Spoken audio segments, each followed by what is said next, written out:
आज के टाइम पर मोशन ग्राफिक एडिटिंग हर कोई करना चाहता है, पर लोगों को लगता है कि high quality motion graphic mobile में पॉसिबल ही नहीं है। इसलिए मैंने स्टार्ट की है मोशन ग्राफिक एडिटिंग सीरीज। इस सीरीज का ये पार्ट 1 है। आज हम क्या क्रिएट करने वाले हैं उसका प्रीव्यू देख लो। अलाइड मोशन को ओपन करके मैंने एक न्यू प्रोजेक्ट बना लिया है। प्लस पर क्लिक करके एक रेक्टेंगल शेप ले लेना, फिर 3 डॉट पर क्लिक करके स्ट्रेच टू कंपोजिशन एरिया पर क्लिक कर देना, जिससे कि ये पूरे एरिया को कवर कर लेगा। फिर कलर एंड फिल में आकर अपने हिसाब से एक बैकग्राउंड कलर चूज कर लेना। फिर मीडिया में आकर जिस चैनल को तुम्हें शो कराना है उस चैनल का स्क्रीनशॉट इंपोर्ट कर लेना और फिर प्लस पर क्लिक करके एक कर्व वाला रेक्टेंगल शेप ले लेना और एडिट शेप में आकर स्क्रीनशॉट को कुछ इस तरह कवर करके इसकी रेडियस को 55 कर लेना। फिर इन दोनों लेयर को होल्ड रख के सिलेक्ट करके फिर क्रिएट मास्क को सिलेक्ट करके मूव एंड ट्रांसफॉर्म में आकर स्केल ऑप्शन से इसको कुछ इतना छोटा कर लेना है। फिर इस ऑप्शन से इसको डुप्लीकेट कर लेना। फिर नीचे वाली लेयर को सिलेक्ट करके इसको कुछ इस तरह सेट कर लेना है और फिर ब्लेंडिंग इन ओपेसिटी में आकर इसकी ओपेसिटी 25 कर देनी है।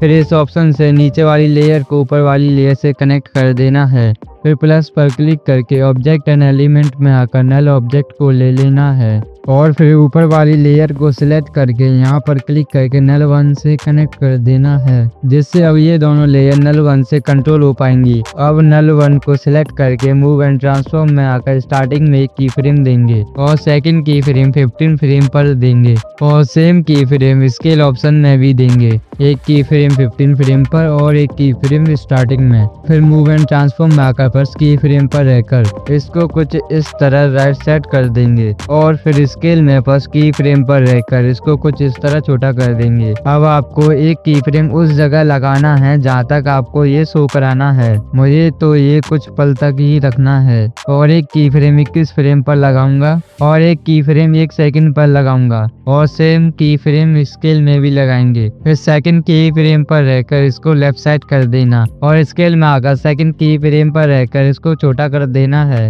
अब ये कुछ ऐसा बन गया है। अब आपको प्ले हेड को उस जगह रखना है जहाँ ये एनिमेशन स्टेबल है और फिर मीडिया में आकर सेकंड स्क्रीनशॉट को इंपोर्ट कर लेना है और फिर सेम रेक्टेंगल शेप लेंगे और इसको भी कवर अप करके रेडियस को 55 रखेंगे और फिर इन दोनों का मास्क क्रिएट कर लेंगे। फिर मूव एंड ट्रांसफॉर्म में आकर इसको कुछ इस तरह सेट कर लेंगे और फिर इसको यहाँ से डुप्लीकेट कर लेंगे। इसके बाद इसकी नीचे वाली लेयर को सिलेक्ट करके इसको नीचे सेट कर देंगे और फिर ब्लेंडिंग एंड ओपेसिटी में आकर इसकी ओपेसिटी 25 कर देंगे और फिर यहाँ पर क्लिक करके इसको ऊपर वाली लेयर से कनेक्ट कर देना है। अभी ये ऊपर वाली लेयर से कनेक्ट हो चुकी है। अब आपको ऊपर वाली लेयर को सिलेक्ट करके मूव एंड ट्रांसफॉर्म में आना है और एक की फ्रेम स्टार्टिंग में और सेकंड की फ्रेम 1 सेकंड पर लगाना है और सेम की फ्रेम स्केल में भी लगाने हैं। फिर आपको फर्स्ट की फ्रेम से इसको राइट साइड कर देना है और स्केल में आकर इसको छोटा कर देना है।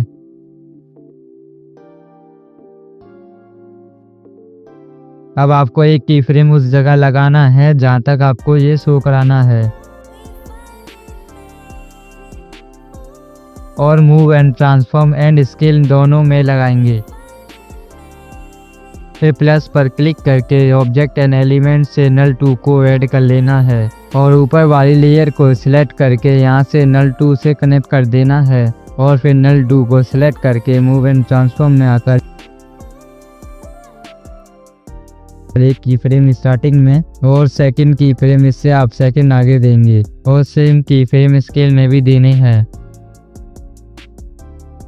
और सेकंड की फ्रेम पर रहकर इसको राइट साइड कर देना है एंड सेकंड की फ्रेम से ही इसको छोटा कर लेना है और फिर नल 1 को नल 2 से कनेक्ट कर देना है।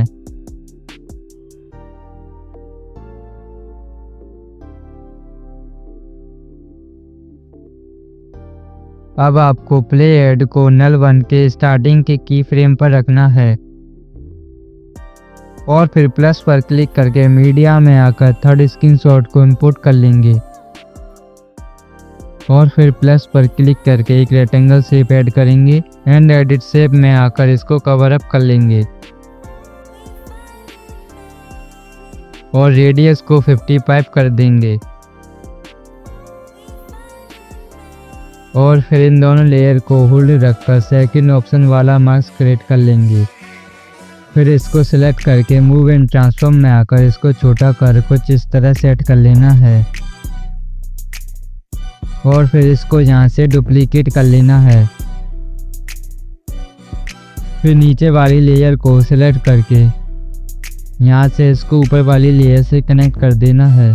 फिर ऊपर वाली लेयर को सिलेक्ट करके मूव एंड ट्रांसफॉर्म में आकर स्टार्टिंग में की फ्रेम लगाएंगे और सेकंड की फ्रेम उससे हाफ सेकंड आगे लगाना है और सेम की फ्रेम स्केल में भी लगाएंगे और फिर इसको फर्स्ट की फ्रेम से राइट साइड कर देंगे और फर्स्ट की फ्रेम से ही स्केल में इसको छोटा कर देना है। इसकी हमने शैडो नहीं बनाई, इसकी शैडो भी बना देते हैं। आपको नीचे वाली लेयर को सिलेक्ट करके मूव एंड ट्रांसफॉर्म में आकर इसको नीचे की ओर सेट कर लेना है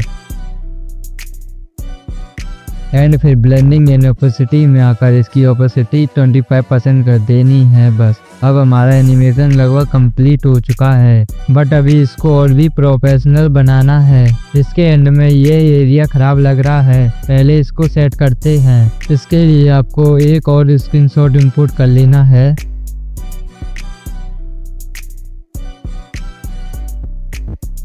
और फिर प्लस पर क्लिक करके एक रेक्टेंगल शेप ऐड करके और एडिट शेप में आकर इसको कवर अप कर लेना है एंड रेडियस को 55% कर लेना है और इन दोनों लेयर को होल्ड करके सेकंड वाला मार्क्स क्रिएट कर लेना है। फिर इसको सिलेक्ट करके मूव एंड ट्रांसफॉर्म में आकर स्केल ऑप्शन से इसको छोटा कर कुछ इस तरह सेट कर लेना है।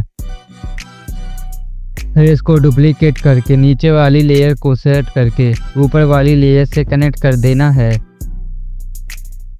फिर नीचे वाली लेयर को सिलेक्ट करके मूव एंड ट्रांसफॉर्म में आकर इसको कुछ इस तरह सेट कर लेंगे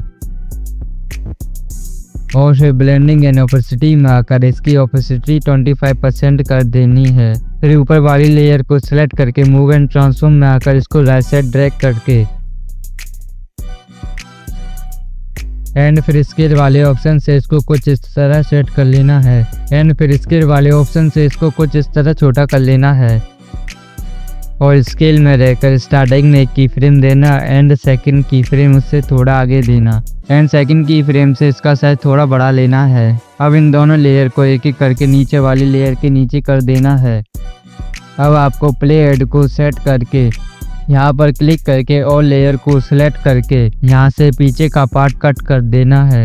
अब आपका 95% एनिमेशन कंप्लीट हो चुका है, बाकी 5% इफेक्ट ऐड करना है। अब आपको एक लेयर सिलेक्ट करके इफेक्ट से ऐड इफेक्ट में सर्च करना है कंट्रोल ग्रेडियंट इफेक्ट और इसको स्टैंडर्ड सेटिंग पर ऐड कर लेना है।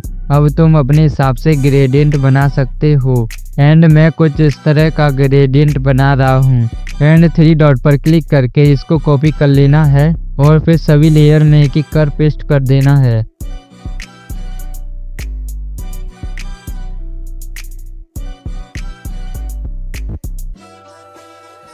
अब तुम्हें एक इफेक्ट और ऐड करना है, वो है डीप ग्लो और इसको स्टैंडर्ड सेटिंग पर ऐड करेंगे एंड इसकी इंटेंसिटी को 100% के पास रखेंगे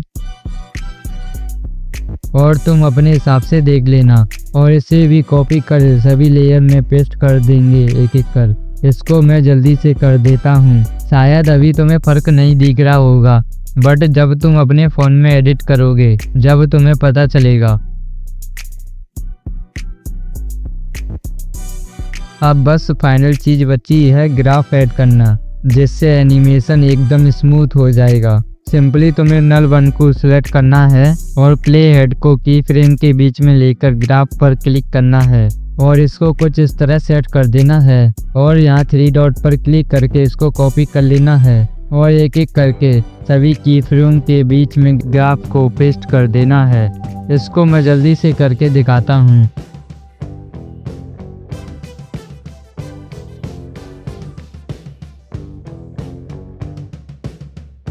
अब एक बार फाइनल आउटपुट देख लो।